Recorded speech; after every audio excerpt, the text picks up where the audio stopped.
N'oubliez pas de soutenir et de vous abonner à la chaîne One Day News pour recevoir toutes les nouveautés. On commence.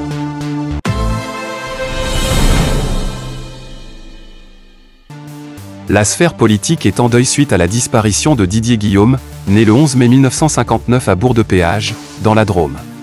Tout au long de sa vie, il a dédié ses efforts au service public. Après des études en sciences économiques, il s'est engagé en politique, devenant maire de sa ville natale en 1995, un poste qu'il a occupé jusqu'en 2004. En parallèle, il a été élu conseiller général de la Drôme en 1998, puis président du Conseil général en 2004.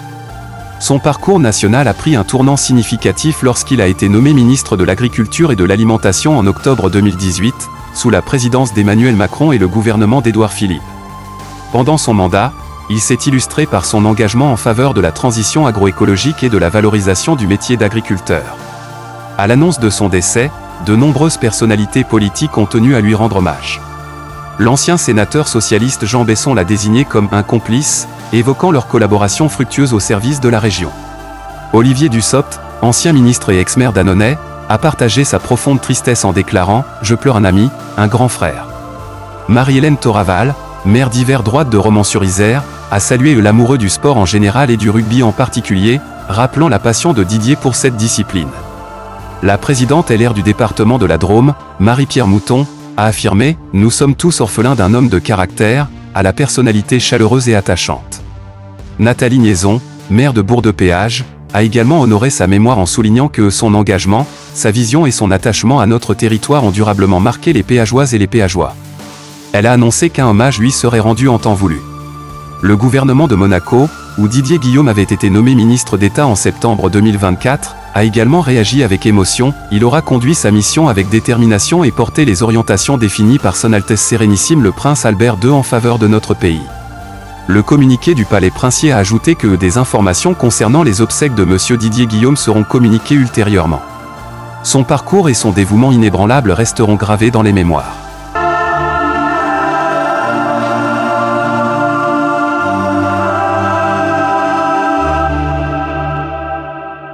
D'autres sur ce programme, qui est qu'est-ce que de jeunes femmes et hommes de 18 ans, qu'est-ce que de jeunes citoyennes et citoyens doivent posséder, sur quel thème ils doivent avoir un recul, une sorte de background, si on peut se permettre l'anglicisme, qui permettent de comprendre l'actualité et le monde dans lequel ils sont projetés.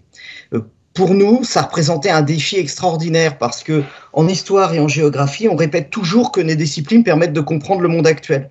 Et ici, on pouvait le démontrer. Et on pouvait très clairement faire cette démonstration.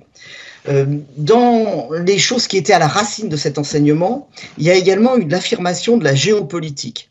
Elle est déjà présente dans les programmes de tronc commun d'histoire-géographie, mais il y a une conviction à la racine. Il y a toujours, quand on travaille sur des programmes ou qu'on met sur le pied un enseignement, une sorte de pari sur le monde tel qu'il est et tel qu'il va être, au moins à court et moyen terme. Et il y avait la conviction que le XXIe siècle sera un siècle géopolitique, qu'on est dans une sorte de dialectique de la mondialisation, où on a à la fois une interdépendance accrue des États, des pays, et une montée des rivalités de puissance. Et donc, on peut saisir beaucoup de grands thèmes du monde actuel entre cette dimension et un espèce de binôme entre conflit et coopération. Ça supposait aussi de faire autre chose, qui est de saisir des enjeux.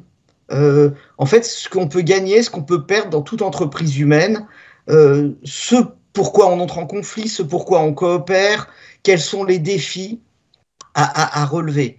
Et c'est ces dimensions-là, donc essayer d'avoir cette présentation en profondeur, en allant loin dans le temps, loin dans l'espace, du monde actuel.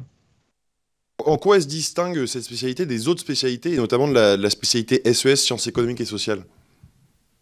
Alors, pour nous, c'était une chose très importante d'à la fois d'éviter la confusion entre ce que pouvaient proposer les sciences économiques et sociales, mais aussi de sauvegarder la complémentarité avec la spécialité